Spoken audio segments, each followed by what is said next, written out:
Welcome back to the PSN Command Network. It's your boy Tom. I get a tech. I'm with a special guest, a very familiar guest of the channel. Every time we play the Arizona Cardinals, We seem to play a lot, don't we? Yeah, we do play a lot more than I thought we would. Is it that last play schedule? Yeah, that it's third place schedule, something like that, third or something, or it's always something weird. But we're back with another live stream. I have a special guest. I'm going to introduce himself, and then we will get right into today's show. I'm Joe Kamoa, aka TCR, aka The Cardinal Rule. I have a YouTube channel called The Cardinal Rule where I talk Arizona Cardinal stuff. Mostly I do like a weekly live stream looking at the Cardinals PFF grades from the previous game. And then I kind of look at those grades and kind of dig in and kind of like, hey, what's the story that the data is telling us? Because, numbers or grades and data always tell a story. And that's really, you kind of got to, by themselves, they don't mean a lot, but then you start kind of talking about the patterns and the themes and the different trajectories and all kinds of fun stuff, and and then there's a story there, so we try to dig into the stories. So that's kind of mainly what I've done these days in terms of Arizona Cardinals stuff. Yeah, so if you are a Cardinals fan, you pulled up there tonight, or you are a Commanders fan just looking to support other teams' creators like myself, go ahead and subscribe to the Cardinal Rule. I will have it in the pinned comment when the video is published after the preview. Oh, I did forget about something. Shout out to the Lord. Without him, we would not be here up to right now. So hope God's open doors and pay way for all the people in the Lord's name. Pray, man. Quick verse of the day from 1 Timothy 4:12. You go read that in the Bible. I want to have you guys go research yourself. I'll make you guys research yourself. Go read it for yourself. I'll read it for y'all. Read it for yourself. But yeah, let's get right into today's live stream. We played the Cardinals this week, so it's Kyler versus Jaden Daniels. It's Kliff Kingsbury going to the scene of the crime. It's a lot of storylines here. Kliff's old quarterback versus new quarterback. It's a lot. It's a lot. First of all, what are your thoughts on your Cardinals season so far before we get to the history versus our two teams recently? What are your thoughts on your guys' season so far? Overall, I've been pretty happy with what I've seen in terms of expectations. I view the Cardinals as being in year 2 of a rebuild. And, I've talked about this before in a lot of different contexts, but an NFL rebuild is usually a 3-year process if you do it right. Sometimes you can be ahead of schedule, but usually year 1 is massive roster turnover, right? You're just kind of, bringing in your guys, getting rid of contracts that are going to be problematic, that aren't going to fit with the future vision. And, you draft a bunch of guys and the talent is just not there to be competitive, but you're building it, you're building your system, you're building your culture. And, you want to see players buy in, right, and be scrappy, even if the talent isn't there to win much. And that's what we saw last year from the Cardinals, right? The talent was, not there in all the spots. They had a few nice players, right, like most teams. But this year's year 2, and year 2 is where your culture has kind of been established. Your systems are in place. People know what the system is. Those rookies that you brought in the year before are now in their second year. You bring in another draft class, and then you bring in another slate of, some free agents to help kind of add to the, raise the floor, right? And year 2, you're supposed to be pushing for a playoff spot in the rebuild. You might not make it, but you need to be a team that at least has a chance at a wild card, right? And then year 3 is when you're supposed to be this team that is a playoff team that has a shot, right? That's the textbook rebuild. So this is year 2, right? Now the Cardinals have a quarterback, who's in Kyler Murray, who I'm a big believer in, that they're building around. And when you have a quarterback, if your quarterback can have a lot of upside, if that rebuild especially involves a veteran quarterback and you're not just dealing with a rookie who you're trying to develop, maybe you can get ahead of the pace, right? Maybe that's that in that second year, that quarterback really finds his stride. And in week 2, it looked like that was kind of what happened against the Rams. Week 3 was a little bit, Kyler had a rough game, but he's still, I think, the 5th or 6th highest graded quarterback per PFF. So he's still having a good season overall. And they lost 2 games against teams that were their championship games, right? The Bills and the Lions. And they had a chance to win both those games, right? They were 1-score games, and they blew out a Rams team that's kind of beat up, right? So for year 2 of a rebuild, it feels like they're on track and maybe even ahead of schedule. If you really look at it like, hey, they were 1 score away from teams that are supposed to be the class of their conferences. So let's so overall, I feel good. I feel like Kyler Murray, 2 out of 3 games, he's looked pretty good. The last game wasn't great for him, but he's still, having a good, he's having a good season overall so far. 2 out of 3 games, really good. We got to see where he goes from here. There, so yeah, I feel overall, I feel like things are going in the right direction this year so far. I did see that. I did see that Rams game. I feel bad for Pile Time. Y'all beat the crap out of them. That was rough for him. Sorry, Zach. You'll be okay. Mm-hmm. I agree with that overall with your Cardinals. I like I do like some development some of the players. I know a lot of people are getting very, very perturbed with Marvin Harrison's lack of targets week 1. Then week 2, he had the explosive, what the heck, big game versus the Rams. I don't know what he did week 3, but I know week 2 was huge. He had a touchdown. The whole offense struggled in week 3, but he had a touchdown. So again, that's good. Like I like Gannon's approach to things as well. It is you guys are very hard nosed, very tough. You guys play hard. You guys never really give up, even though the game kind of looks, even when the game looks like it's kind of out the balance. You guys still play hard. You try to get back in ball games, things of that nature. And I think you guys are right on track to possibly make the playoffs, especially if you beat the Commanders this weekend. So I do agree with that. I know you're probably going to ask how is our season going. It's very interesting. I went to Tampa for the week 1 game to watch us get shellacked. Okay. By Baker Mayfield and the Bucks. That really pissed me off. Or took a fight to see us just get destroyed. That was bad. But after that, it's been all smiles. The first time in God knows when. That was great. And then Tampa was lit. Shout out to my man Meet the Best in the comments. Tampa was insane. Shout out to that city. They showed the Commanders fans all the love. I appreciate y'all. And if we ever play you guys in Tampa again, I would love to come back. That was a very, very fun experience. But nonetheless, we got shellacked, and that kind of pissed me off. Whatever. Beat the Giants for the first time in God knows when. Oh, thank you, God. I got tired of them Giants fans talking. Oh, we beat Washington. Oh, yeah. And we don't beat no one else in the league. We beat the Commanders. So I got tired of it. Not this week. Yeah. Not today. Not today. Yeah. We have a quarterback. His name is Jaden Daniels. Not today, Satan. Not today, Satan. Go away. Get out of here. Skedaddle. Not today, you G-man. Get out of here. Skedaddle. Disperse back to MetLife. Foolish. I got 1-3 now. Other than that Monday night game was crazy. What a game that was. Speaking of quarterbacks, what are your thoughts on the Commanders quarterback?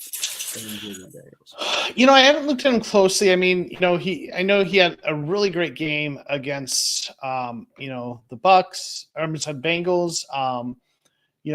But he hadn't thrown it. He had been efficient, but didn't have any touchdowns before that game. So, going into that, I was like, well, okay, he's playing well, but we're not seeing the touchdowns yet. None of rookies though. That's the crazy. Yeah, and. Yeah, so I thought, and obviously, it's always when this early in a career, I always just, I don't ever want to kind of get too far ahead of things, and his grades against Tampa with 50.7 wasn't great. His passing grade 36.3 was bad. Against the Giants, he had a decent grade 64.9, but then had a really great game against Cincinnati. So, it seems like through his first 3 games, he ramped up to a really great game against the Bengals. I think there's a lot of things to be excited about. With a rookie, you want good or bad. You want to preach patience with the rookie, especially if they're rough coming out of the gate, because there are Hall of Fame quarterbacks that had really rough starts.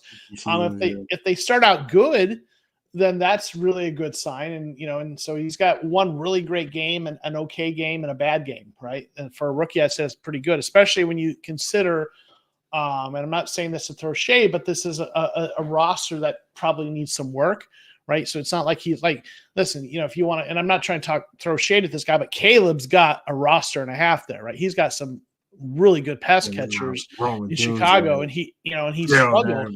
Cole Kmet, right. And Swift, all these guys. So Daniels isn't playing with that kind of a roster around him, right? So that I think that makes you got some guys, but I mean, Chicago has. Look at the. I mean, Chicago got a team DJ Moore, Moore, Keenan Allen, Roma Dunze as their third best receiver. So Cole Kmet and Gerald Everett at tight end. Yeah, right. Will Herbert and DeAndre Swift running back here. So I think Daniels, it's impressive, that he's played well with that, with not quite as Noah Brown, as a rookie, right? And Luke McCaffrey and De'Ami Brown. Yeah, I mean, I'm not trying to be. I know receiving core has a lot to be desired. Right? I'm not taking no shit. Yeah.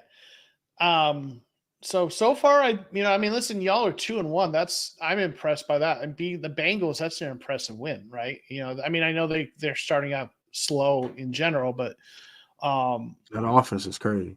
Yeah. So, overall, yeah, I so far so good, Yeah. He reminded me a lot of K1 when he came out of school. Explosive athlete, heck of an arm. I think Kyle has a bigger arm than Jaden. I want to be honest, but I think everything else he checks the box equally or higher than Kyler and everything. I've been at pretty even talent wise, but Kyler's of course more experience. Has been through a lot more, and he played in playoff games and things of that nature. We had not seen that from Jaden yet, so of course he's a rook. So yeah, but I do love how your Cardinals are playing. Overall, I think you guys have a really, really decent roster. We got a couple comments here. Let's start with Hawk here. Between Zaire Collins and Jamin, who has a better day? First of all, I don't know if Jamin Davis will be active. He was inactive in week 2 for some weird reason. I don't know why, but that's if Jamin Davis is even active on game day. So we will see. But I think it'll probably Collins has a better day in my eyes. Zayden Collins has had a good season so far. He's only got one sack. He's not getting a ton of pressure, but with the way he's playing, he's doing a lot of other things really well. I mean, his PFF grades, like his defensive grade, 77.3, run defense grade, 83.8, tackling grade, 80.1, coverage grade, 78.5. Rushing the passer is just where he's struggling. That's not surprising considering, he's being turned into a pass rusher, right? But he has been doing for the Cardinals a lot of other really good things on defense. He's been a really good player for us this year.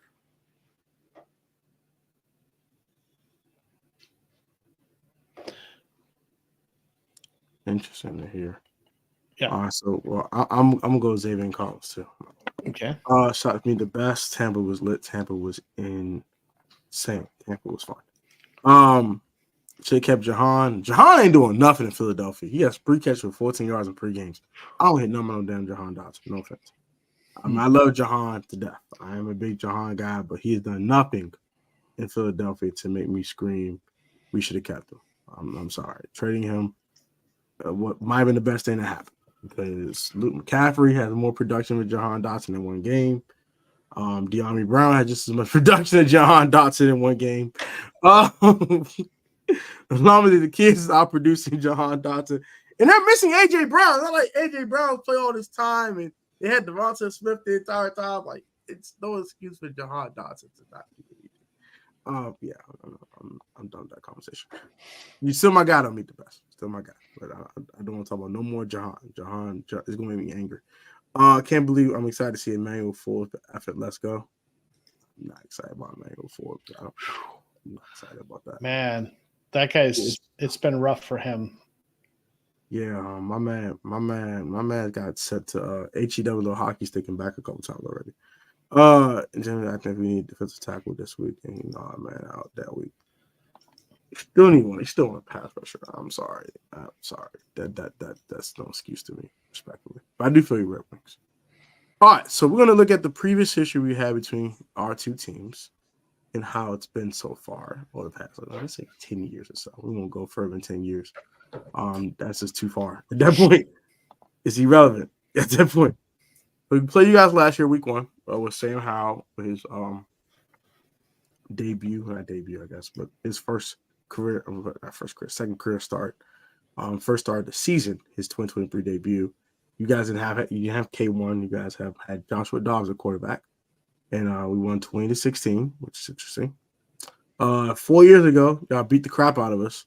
30-15. I think you guys were up like 30-0 at one point. I was with Dwayne Haskins, I remember.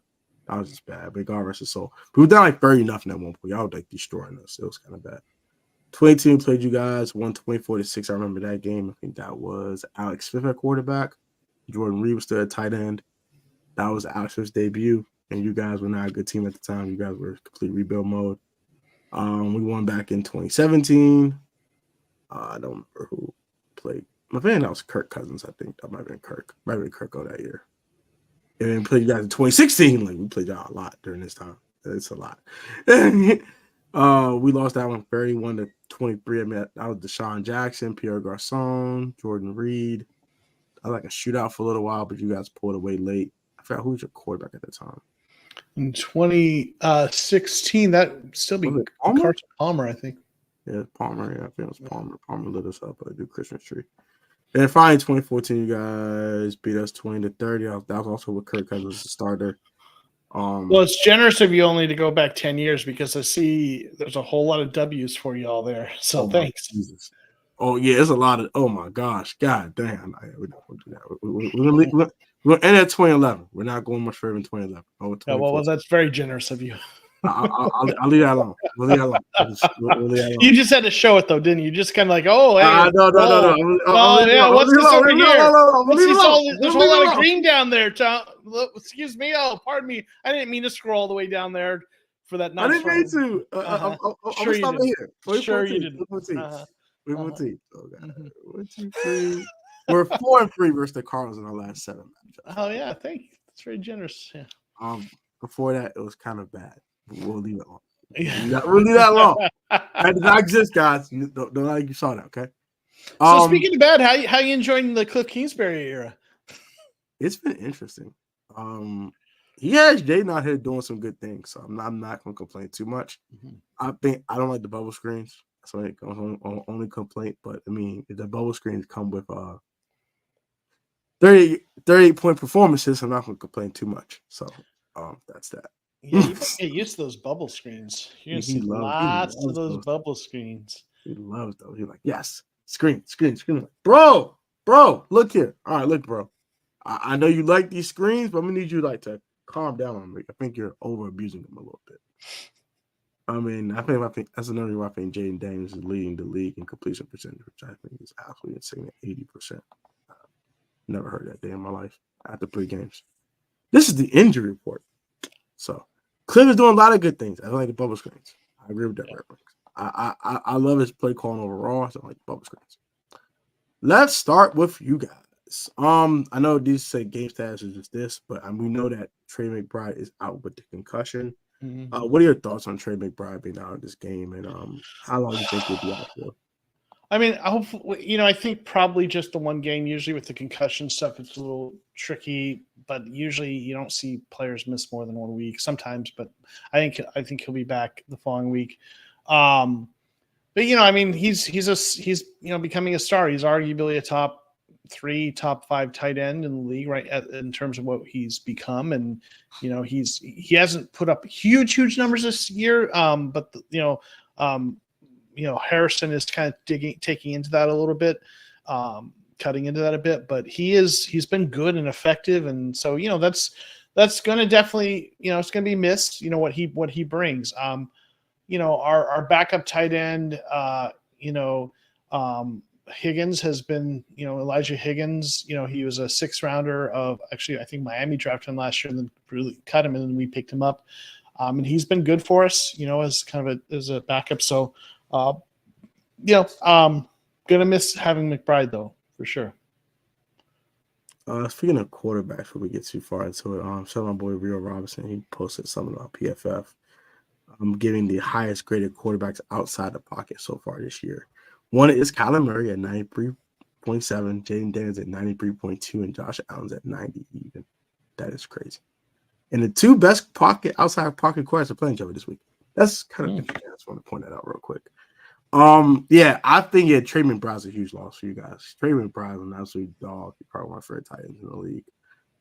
He's an animal. I love Trey McBride's game. Yeah. He has good hands. He creates separation. He's strong after the catch. He's a problem. And he plays with an energy too. Like there's just something. There's a little extra gear he plays with. Yeah, I didn't want to see him this week, so I'm kind of glad he's sitting out. Yeah, stay home, Trey. Right. Come back in week 5.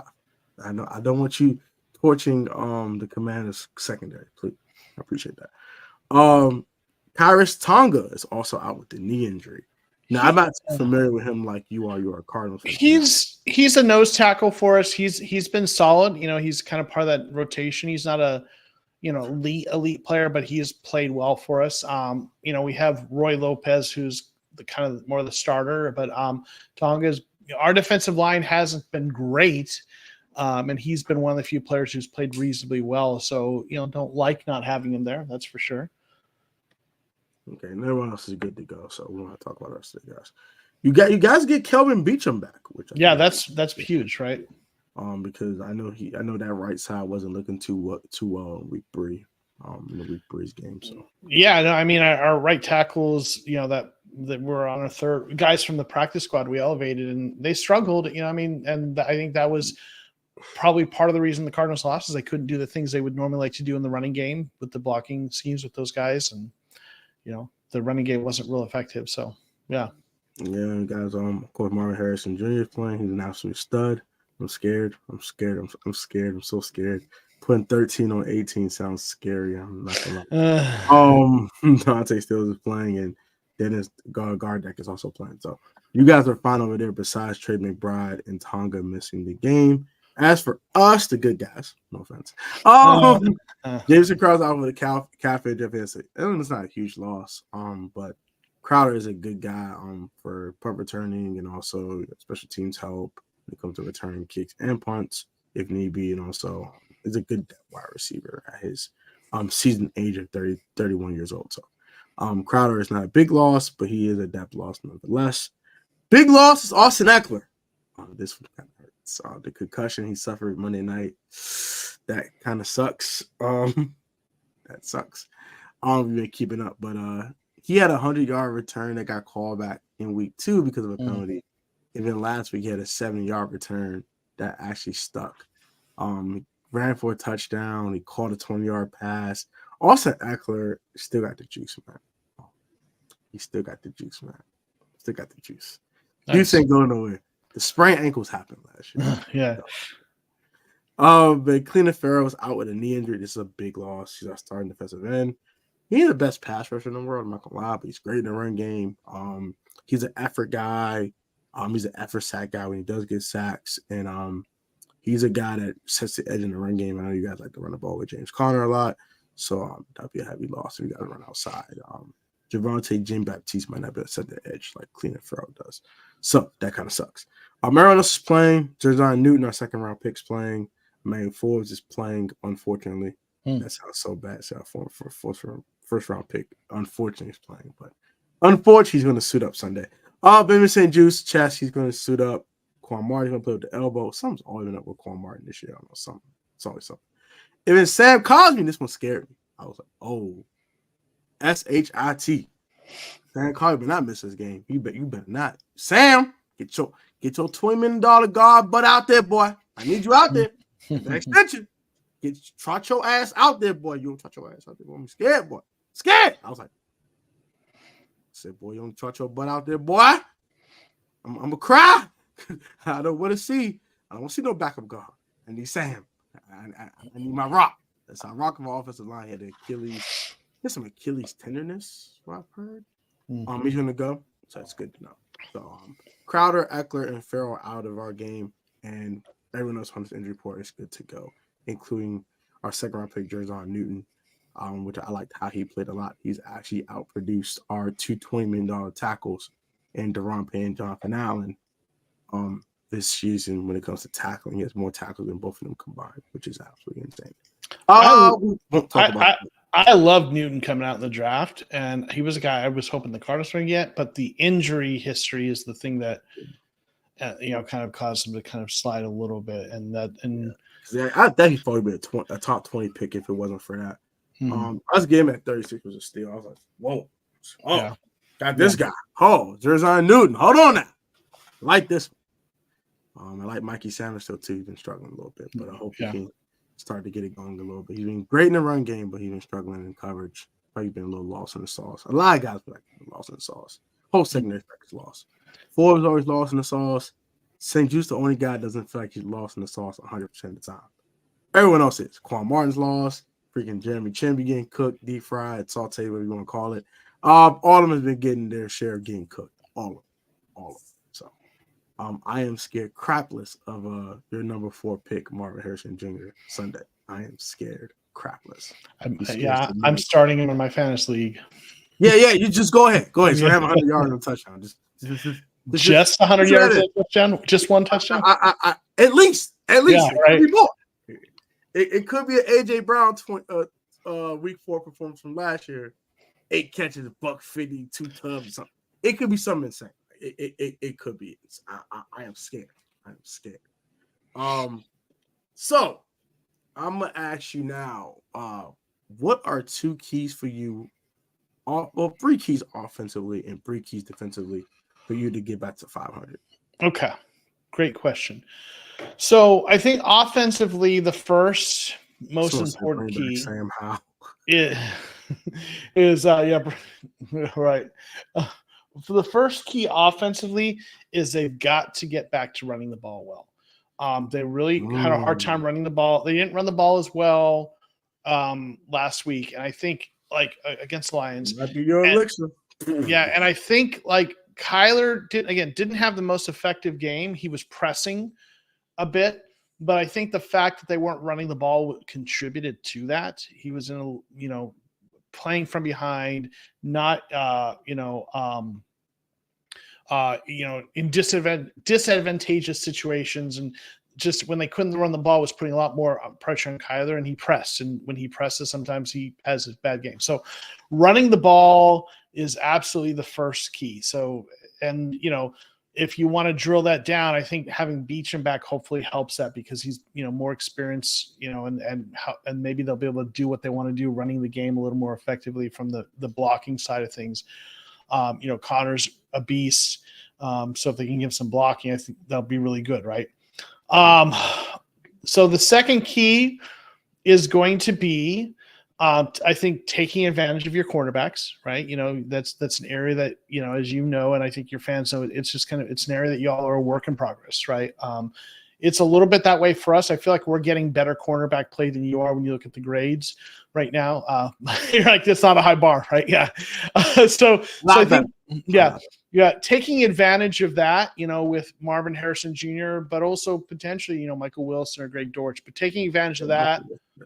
Yeah. Right. So I think that would be another key to that. And then I think Kyler, just not making mistakes, not turning the ball over. And, he's been really good about that this year. He's got 1 interception, 1 fumble. And that's all, and so that's not, as turnovers go, 3 games, and that's not too bad. Right. So that's pretty good. Yeah. Right. So, continuing to kind of protect the ball, right? Those would be the 3 keys. On defense, our pass rush has been hot and cold, and we don't have that legit alpha dog pass rusher, blue chip pass rusher. We have guys, scrappy guys. Gardeck will have a good game at some time. He had the 3-sack game, right? So Gardeck will do that sometimes, right?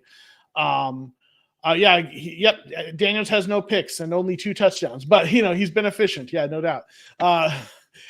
So someone put a comment. 3 rushing touchdowns too. Yeah.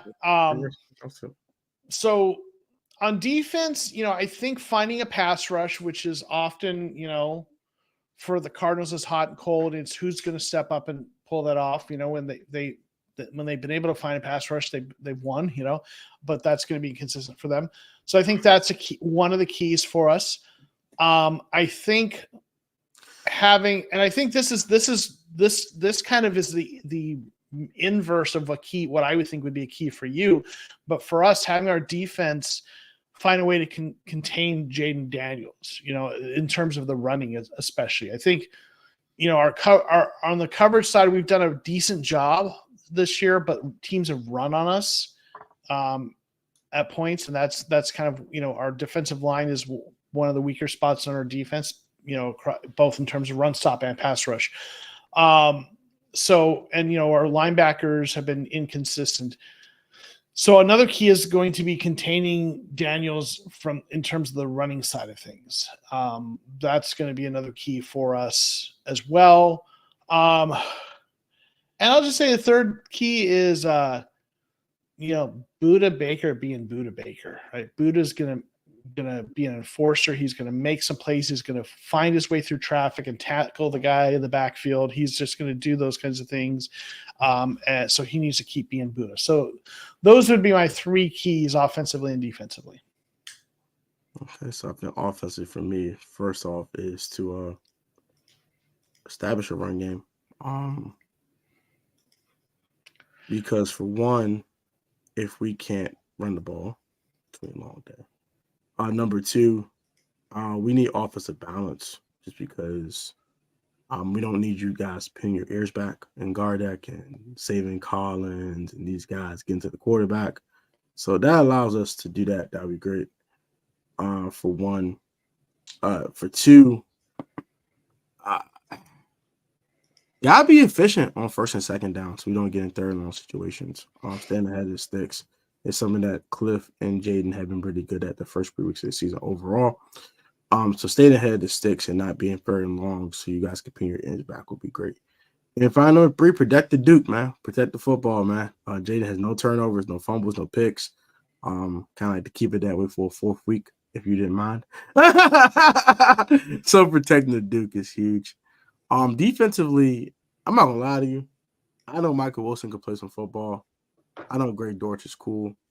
I am triple team Marvin Harrison. I don't care. I'm sorry. 18 is not getting the ball today. I'm sorry. I can't allow. I can't allow. Not allow. But first off, before we even get to Marvin Harrison Jr., stopping the run. The other team, Kyler and one James Conner. Because if you guys can run the ball, it's going to be a long day. Your defensive line hasn't played particularly well so far. I know you've got some good players there, but they haven't played well. They haven't stepped up. We've been Zach Moss ran all over us. Devin Singletary ran all over us. And we did well week one on Rashad White.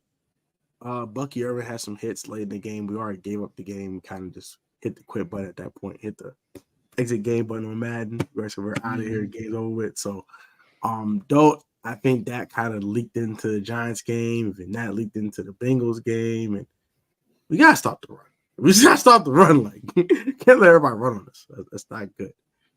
And I think my third key, honestly, well, I guess that's probably my three keys. I guess a bonus one is to our linebackers to be active. Bobby Wagner needs to look like Bobby Wagner, and Frankie Luvu is an absolute air missile.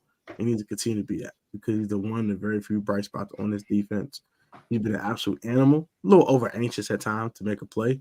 So he's been a little bit bad with gap discipline and gap responsibility and things of that nature. But if he could work on that, but still be that air missile that we have to call him, that would be huge in this game. So those are my three keys offensively and defensively for my team.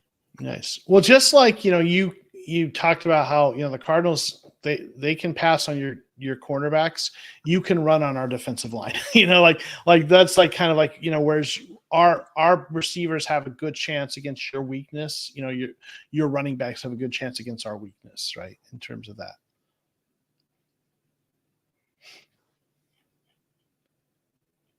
Got you. That's an interesting take there because our weakness is helping you guys and vice versa. So that's kind of interesting that we actually can do that. Yeah. We can talk about X Factor. So, will be a defensive X Factor for you going into the game and offensive X Factor for you? Defensive X factor. So let's go. A player that I think is going to be really kind of important for us. That's a great question. I'm gonna let me look. I'm gonna say.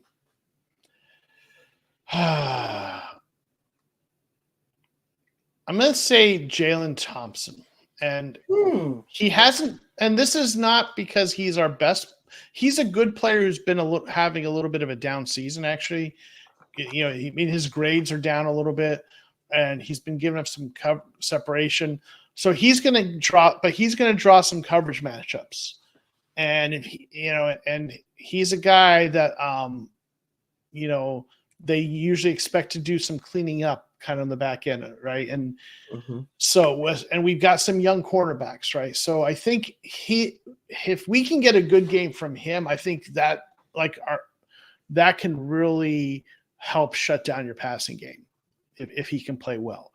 So there's other players that are obvious, like guys, Murphy Bunting's going to have to cover, Terry McLaurin, right? Well, that's an important, right? It's a hard task. Yeah, it is, right?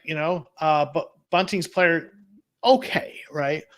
He's a veteran, right? Our pass rushers are going to have to deal with, your offensive line and try to get through there. And those are obvious things. So I'm going with maybe a player who's a little more of a kind of a dark horse that you would talk about a lot.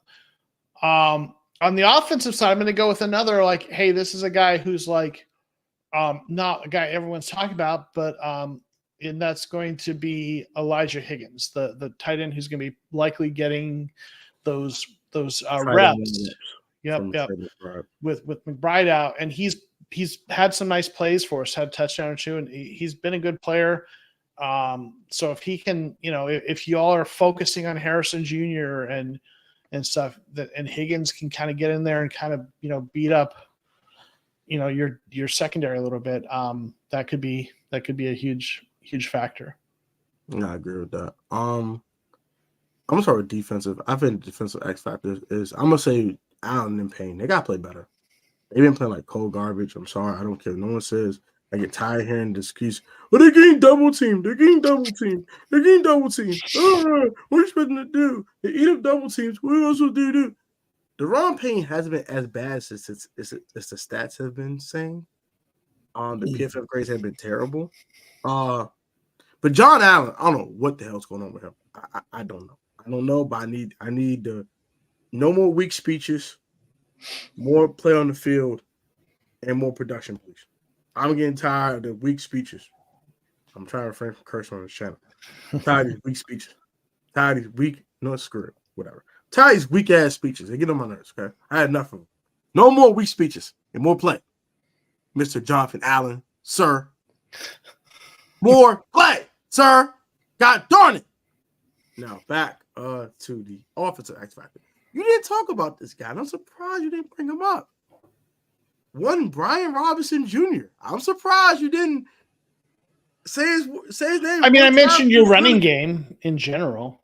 I mean, I thought you would. He had a 140-yard game not too long ago, but he's been pretty good this season. I like when B-Rob's been bringing some stuff in the passing game as well. Very underrated pass catcher, I think, in my eyes. And he's been pretty good in the run game. Now I know we didn't have a ton of hits Monday night versus the Bengals, but we did just enough to stay balanced. And right now, the way Jaden Daniels is playing ball, I'll take just being balanced. Enough to stay balanced, that's good. So I think you guys need to kind of compete the run game. Like not even get 2 or 3 yards of carry. No, just bottle it up. If you don't bottle it up, then that allows play action fake for Jaden. I think Jaden can kind of, exploit some matchups in your secondary. Like you say, you can exploit matchups in our secondary. So Brian Robinson Jr. will be hurt huge in this game, I think, in my eyes. And any other things you want to talk about when it comes to the game, like any other key matchups you want to keep your eye on? How you think they're gonna react to Kliff coming back, and what's some other thoughts you have? Yeah.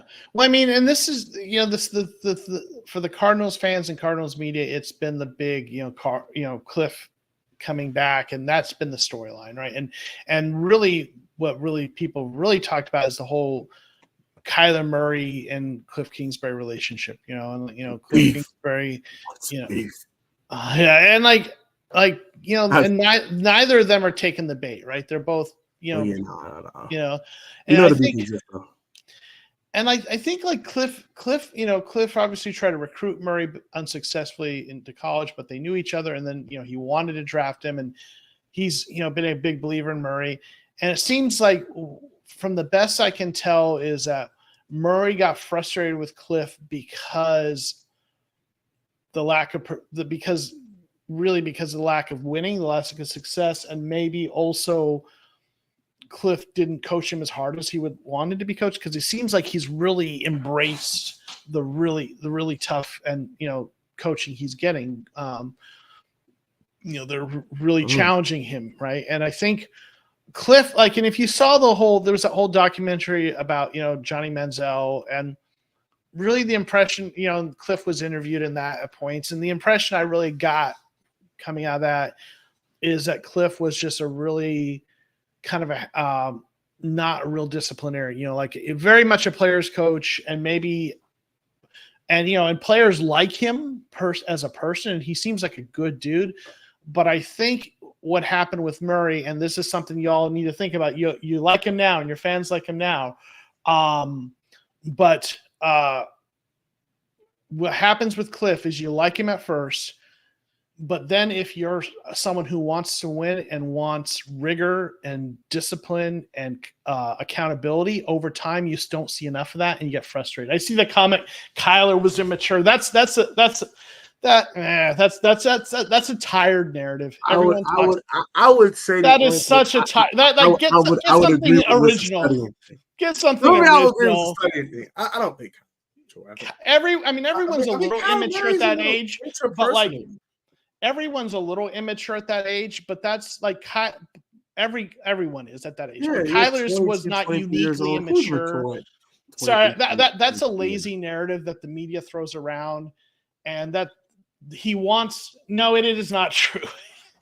Yeah, it's tired. It seems true to people who want to believe it. Back then, maybe, but now, no, I don't think it's true anymore. Everyone's a little immature, but that wasn't his deal, and that's for every player. So, anyway, so the deal with Kliff, if you look at Kliff's kind of track record going back to Texas Tech, he starts out good, and then his teams always lose in the second half. And part of that is the scheme. The scheme doesn't move players around a lot. And you're going to see this. You're already seeing it. Terry McLaurin. I already seen it.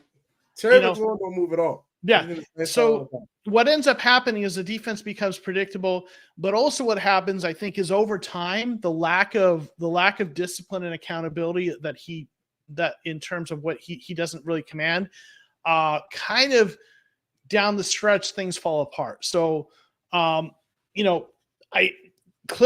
like Kliff as a person, and Cardinals fans don't have beef with Kliff as a person. They feel the sentiment of Cardinals fans is Kliff was a good guy, a smart guy who worked hard, but his offensive system just wasn't quite right for the NFL sustainably. And he was over his head as a head coach. Listen,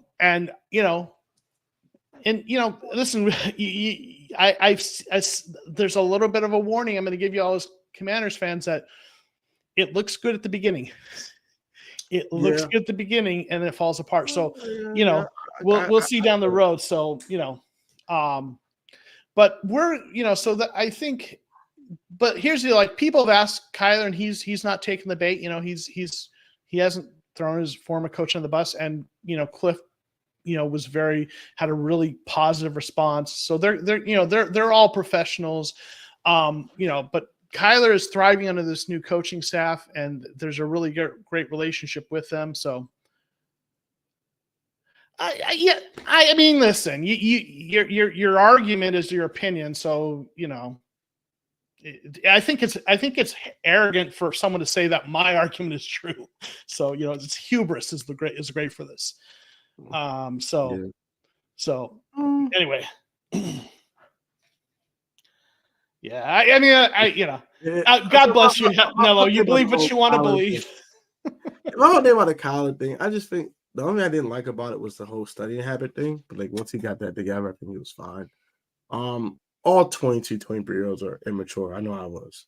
Yeah. Chasing skirts. Like Larry Fitzgerald was a little immature. Everyone, but like here's everyone in their early 20s is a little immature, but like that wasn't the deal. Like there was like that wasn't the deal. It was the studying habits, and once he started to fix that, he was fine. Yeah. I'm not gonna. I don't even think it was that. It was like I think it was the system isn't great for the NFL, right? And and I think that system with what it doesn't do the quarterbacks a lot of favors long term because people kind of figured out. I think that there were some issues with the roster talent wasn't great. They had a lot of aging veterans they were building around, and then there was some culture in the building that wasn't great. And here's the thing: Steve Keim, our former GM. Here's part of the reason why I'm like that's a bullshit narrative and it's tired. It's like our former GM Steve Keim leaked stuff to the media, like stuff would get out, and he leaked stuff about Kyler to try to create leverage for the contract negotiation that was going to be going on then. And what's interesting is since Keim has been gone, the stuff doesn't get leaked. Like this, you don't hear whispers coming out of this building. That's the whole Robert Vera thing with us. Yeah, so it's like, now that Steve Keim is gone, like you don't hear whispers coming out of the building. They keep things in house, right? So all that nonsense about Murray's stuff was stuff leaked by the former GM to try to create leverage, and people like a lot of misinformation. Someone feeds it, the media catches on. It gains momentum. People believe it. And then, a year later in a live stream, someone claims it's facts. And I mean, it's but that's how it works. That's the world. But the thing, my thing with the whole column rumors when it came to the studying habits, it came out after he got the contract. So that's why I thought. The whole study thing clause was a thing that like the owner wanted in there, right? Michael Bidwell, he's annoying. He's a guy who's too much. I'm like, bro, like I wonder I'm just curious, who's Kyle anyway? Talking about Kyle. Kyler. I know. Like at least like, sorry, I'm not gonna. If you don't even know what his name is, I mean, anyway, yeah. It's like K1. Kyle Trask? Are we talking about Kyle Trask? I don't. So anyway. Kyle Allen? Are we talking Kyle Allen? I don't know who Kyle is. Kyle Allen today, guys. Kyle Allen, the journeyman backup. Yeah, I think the other headlines for us going to the game is, the whole Kliff thing, the Kyler thing, the whole Jaden Daniels, his new quarterback comes into town versus his old buddy Kyler Murray, and all that bull crap. That's about to go.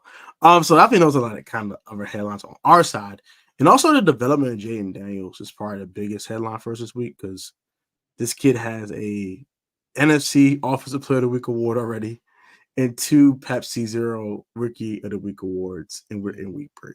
That's insane. The kid's playing phenomenal in my eyes for a rook. Yeah. And I kept telling all the Commanders fans, I feel like 2012 all over again. Like the scene in the building, the fan interaction. It feels like 2012 all over again with Robert Griffin III. But it's one big difference. There's no Dan Snyder. Thank you, Jesus. It's a little bit more electrifying than 2012 because of the no more Dan Snyder. I had a get together at a sports bar in DC for the Bengals game, and a lot of my subscribers didn't show up, but a lot of people that subscribed on people's channel showed up, and a couple of my subs did show up too. But it was like it's just like electric. Like it just like everyone was into the game. They're like, oh, we're about to lose this game Monday night. Oh, well, we're just here just to drink and die in our sorrow. Like everyone's like, yeah, people were actually sober just watching the game like this. What's Jaden gonna do next? Bomb to Terry McLaurin. And one word of advice for all your Arizona corners: don't talk trash for the game, please. Do not be Cam Taylor Britt. Don't talk trash. Don't do that. Don't be CTB, okay? Do not be Cam Taylor Britt talking some college offense, talking crazy outside of his dome to get bombed by Terry McLaurin. Do not do that, please. I don't want to bomb over your head by one scary Terry McLaurin. No, okay. I call that man Android 17. He's not human. Terry McLaurin's not human. He's different. But yeah, what is your final score of the game? This is an interesting one because, okay, so, and looking at this through the perspective of Cardinals fans, right? Cardinals week 1 played Buffalo, right? A team that a lot of people figured would be a team you'd expect has a good chance to be in an AFC championship game, right? One of the best teams in the AFC, right? Sure. And we had a chance to win, right? We lost, but we were like, we were driving, right? We had the ball, right? And the Cardinals lost to a really good team. Week 2, they come back and they completely destroy the Rams. Like one of the most lopsided games that has happened this year by anyone, right? Just destroyed them offensively and defensively, right? The only worst game of that was the Saints-Panthers game week 1. Right. And the Rams are supposed to be at least a decent team, right? And the Cardinals, are a team that's, in this rebuild. And then they come back week 3 and we're like, okay, Lions, this is a real test, right? Let's see, and we struggled against the Lions, right? But in the end, we still lost by 1 score, right? So against a team that a lot of people think is one of the best teams in the NFC, right? A team that was in the NFC Championship game. So the Cardinals are coming in here as a team that's 1-2, but our 2 losses are against really good teams, and we didn't get blown out, right? And then our win was a blowout. So the Cardinals look at this, and before y'all did what you did to the Bengals, right? We're looking at Washington. Okay, this is a team in kind of year 1 of their rebuild with a new quarterback and new coaching staff. Beat the Giants, but the Giants aren't a very good team. Lost to Tampa Bay. Before you all beat up the Bengals, we're like, okay, Washington's a team. If we think the Cardinals is good as we think they are, barely losing to good teams and blowing out a not so good team, Washington seems like a team we should beat, right? If we think we are a team that is a playoff team that lost to 2 really good teams and blew out not so great, a team that was just okay, we should be able to come in here and beat Washington. Then you guys, had a really nice win against the Bengals. Now the Bengals are struggling. So, but it was a really good win for you. And more importantly, your quarterback, who hadn't had any passing touchdowns at that point, threw 2 and had a PFF grade like 95. Like his game was outstanding. He was like very similar in terms of how good of a game Kyler had against the Rams, right? So now we're looking at this like this is like a really good test for both of these teams, right? Because one of these teams is going to come out of here with a win and feeling like they're really a playoff team, right? And then the other one, the one that comes out with the loss, people are going to wonder if they're fool's gold. Like for the Cardinals, I think and I'm not trying to throw shade, but I think people look at the Commanders and think, okay, 2-1 is really, really nice. But I don't think people see the Commanders as a team that's really who they are season long. I think people think they're going to be hot and cold, especially with how the defense is kind of struggling and stuff. And quarterback. I'm not rookie quarterback. I understand that. Your wide receiver, like we talked about, room isn't, outside of Terry McLaurin, right? So I don't think people look at Washington as like a team that's really a playoff team this year. They think that it's a team that people see as off to a nice start. Yeah, I completely agree with your synopsis. Yeah.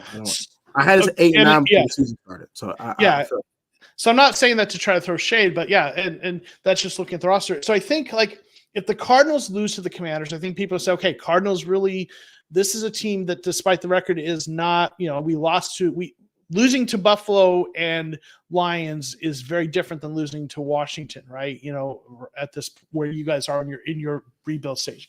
So, like, if the Cardinals lose to y'all, I think people will be like, okay, Cardinals aren't quite ready for prime time, right? You know, because they had a nice game. So, but be 1-3, so that'll be kind of the whole. I do think the Cardinals are going to win. I think your defense is really struggling, and when last time we played a team that didn't do a good job on defense, the Rams, Kyler, ate, right? He fed. And even with McBride out, Marvin Harrison, who we've got a nice receiving room. So I think it's going to be a high scoring affair. I think Cardinals are going to put up something like 35 points. And the question is, will the Commanders be able to do the same thing? Will Jaden be able to kind of, have another really good game? And you all have put up 30 plus, right, before. Our defense, Cardinals defense, even though the roster isn't great, has done a decent job holding teams. No one's really put a ton of points up on us. Lions put up 20, right, in their win. So I don't know. I think I'm going to say like 35-27 Cardinals. That's fair. I would not be surprised if either team wins this game. If I want to be honest, I think this is actually a pretty even matchup, given the rosters and the time of the rebuild. I think we're a little better than people in the media give us credit for. Before the Bengals game, but I think we're getting a little overhyped after the Bengals game. People's on can the Commanders win the NFC East? Stop. We're not better than Philadelphia. Stop. Okay, stop. Not yet. Chill. No, we're not. We're not there. Now, I will say with a quarter, if this kid keeps playing how he's playing, there's a chance because this kid is out of his freaking mind. The fact that this Washington Commanders team, has went 2 weeks without playing the football is insane. That is uncalled for. That is uncanny. That's unfathomable. That's just insane. I'm sorry. That's just crazy. We're not going to go 3 straight week, guys. So, Commanders fans, trust me, we'll punt in the game, okay? So let you guys know. Don't think it's going to happen again. I do think that Joe Witt Jr. is going to have this defense step up a little bit. I did see some good things in the Bengals game. I know we allowed 33 points, so I'll tell him how you see some good things that happen. We forced 3 Evan McPherson field goals. He made 2 of them and missed 1.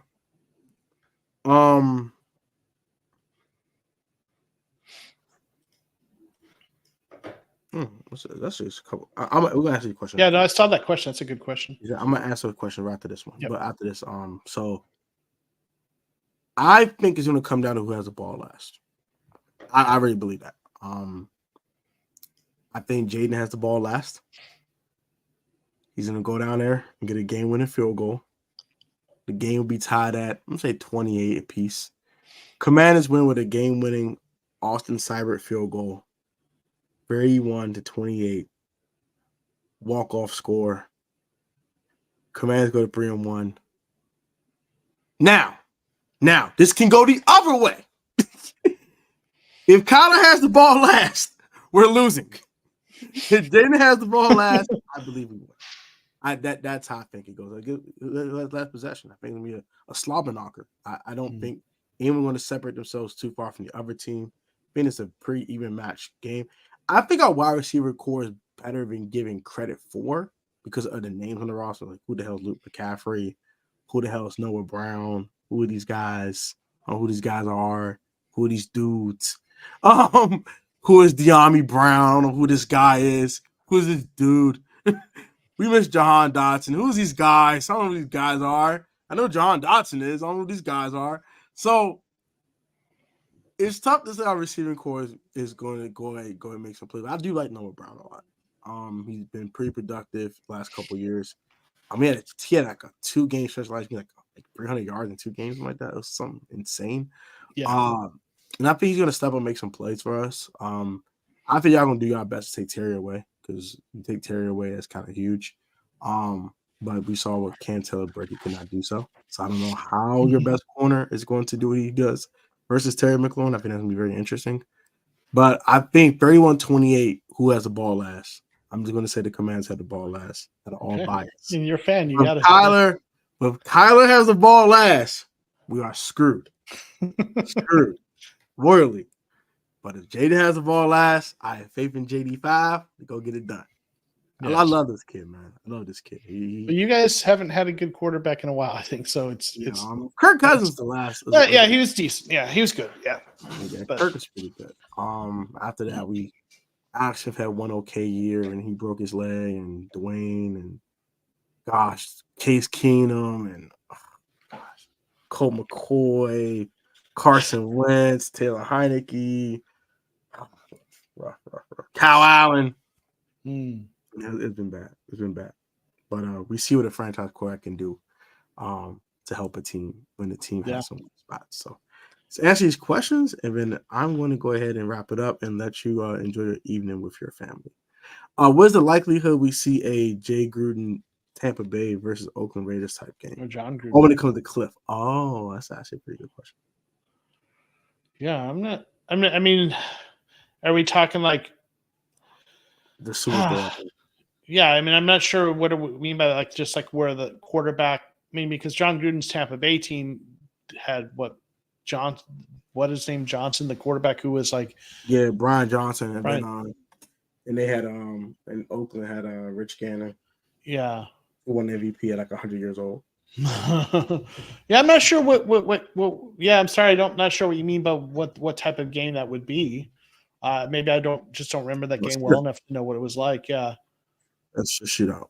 But this question I can definitely answer. So, so he's asking because so I see what he's saying because John Gruden knew the Raiders really well. So does that. I think that actually ties to your other question. So I think what you're asking here is does Kliff Kingsbury, because Kliff Kingsbury was here, right, and knows the personnel. And I think I don't know that that's going to really be as much as advantages as you would hope, because of this whole point here. It's a very different. First of all, it's a very different type of offense, right? Kliff Kingsbury has kind of the spread style kind of air raid adapted, right? And the Cardinals' offense is very much a Shanahan type run heavy. Their offensive coordinator came from Cleveland. Yeah. West Coast offense type. Yeah. West Coast offense for sure with wide zone and different zone concepts. So like, the defense is kind of the Philadelphia kind of defense. So I think so pummel respectfully, of course. I like that. But I think like the scheme is very different, right? Both offensively and defensively. So I don't they're going to be doing different schemes. So, but in terms of the players, like they've actually there's a few key holdovers like Budda Baker and Jalen Thompson, Zaven Collins, Dennis Gardeck, Victor Dimukeje, who's, kind of a rotation player. On the offense, there's a few guys, obviously James Conner, Kyler Murray. He won't be playing, but Trey McBride was one of the picks from his last draft, right? One of the few good, and a few other guys that have been around like Kelvin Beachum and got Will Hernandez guys they brought in, but they've actually they have overhauled the roster up. There are a bunch of it's really kind of been an indictment of Steve Keim. His draft classes, how many of the players that he drafted were just Isaiah Simmons traded, right? They Cameron Thomas, the guy that he drafted, just a couple years ago, traded to the Chiefs. They have really cleared the deck, and they've kept a few players who were good players, right? Well, we did. We traded Jahan Dotson. Yeah. We cut so many guys. We let Cam Curl walk. Let there's Kurt Samuel walk. So few of those traded Sam Howell. Kept Brian Robinson. Yeah. Kept a few guys. Kept Forbes. Kept Clark Martin. That's about it. Also, to that point, they draft over the last 2 years, the Cardinals through trades have had a lot of draft picks. They had a ton of draft picks, brought in a bunch of undrafted free agents, and the Cardinals, in terms of were one of the top teams, if not the top, in numbers of snaps played by rookies last year. Yeah.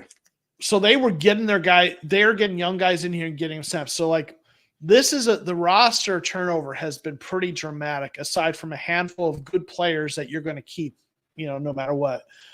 So like it is a very different roster than it was when Kliff was here. I figured that we weren't going to get that that advantage. My favorite Niners fan, yo, what's good, bro? I know you don't like the Cardinals, so we're gonna leave this alone. I mean, listen, that whole thing cuts both ways, because guess what? Buda Baker, like, he knows what Kliff likes to do, and Buda Baker is back there in that secondary, not only making plays, but in practice, he's telling everyone this is what they like to do, right? So, that whole kind of thing cuts both ways with this, right? Yeah, it cuts pretty evenly. Yeah. So I think that's a wash. Yeah, I'm not worried about it's a wash. But yeah, man, shout out to the Cardinal Rule again for being on. Thank you, Joe. Thanks for having me, Tone. Bro. It's been a fun experience talking to you as always with your very analytical approach. I wish you luck Sunday. The winner of this game will be the winner of this game. No offense here. You're not a division rival. You're not the Cowboys. You're not the Eagles. And you're not the New York Football Little Men. So as long as you're not one of those teams, I'm fine. I wish you guys luck the rest of the season after this game. I wish you guys well. Keep in touch with you throughout the season, see how your team's doing. And I hope it's a fun game. I hope we have a fun game to watch, right? I mean, as much as a blowout would be fun for one side and not the other, and and I don't want you to be miserable. So, I'm gonna hope it's a fun, competitive game, and obviously I'm gonna hope the Cardinals come out on top. But I hope it's an enjoyable game for all of us to watch. Yeah, and I think it's gonna be a huge game. I think it's a barometer for both teams. If both teams finish 2-2, I mean both teams could fight for a playoff spot. If Washington advanced to 3-1. You're gonna be screaming for the freaking daggone Himalayas. And the Cardinals are 1-3, and oh my gosh, Jonathan Gannon's not working.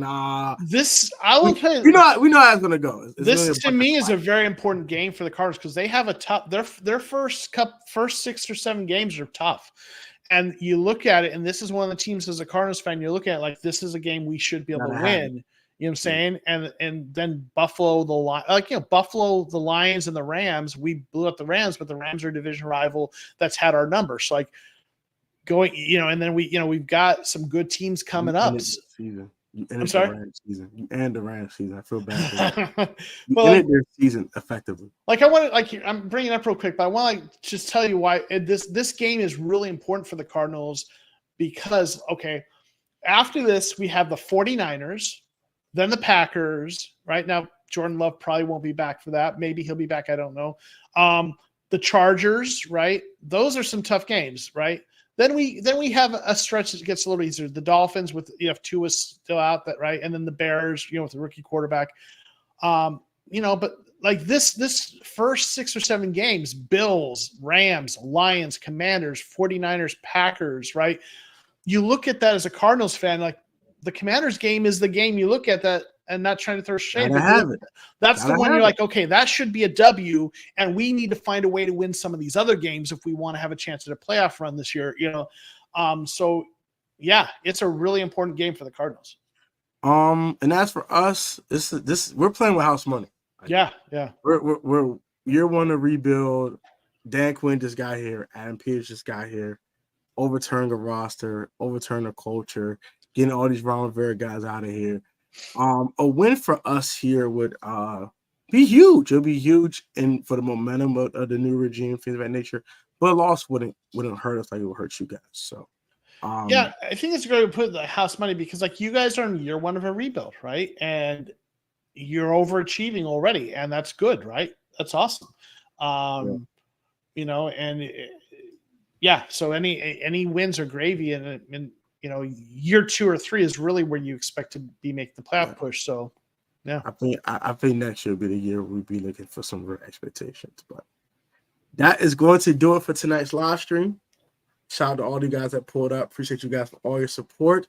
Please subscribe to the Cardinal Rule if you're not done so, for his weekly PFF analysis on his Arizona Cardinals and more content as he kind of starts to free up his life. Life is busy for him right now. So I won't disclose his personal business, but his life is kind of busy. So catch his weekly live streams on his channel if you haven't done so. If you guys are new to my channel, please subscribe. I just hit 3K not too long ago. So shout out to all these guys. Let me help a milestone. Road to 4K is on the way. I have a 3K giveaway for you guys for a ticket to your favorite team's game. But hey, hit the subscribe button. Go join the giveaway video. Follow the rules. I do have our YouTube channel you can subscribe to as part of the rules for the giveaway. So please do that. You have about 4 days or so. So you got 4 days. Go ahead and do that. And October 1st, I'll pick a winner.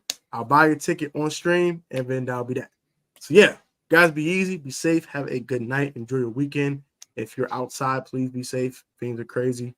Please control your alcohol consumption. Please control your anger, whatever you got going on. Just stay safe, please.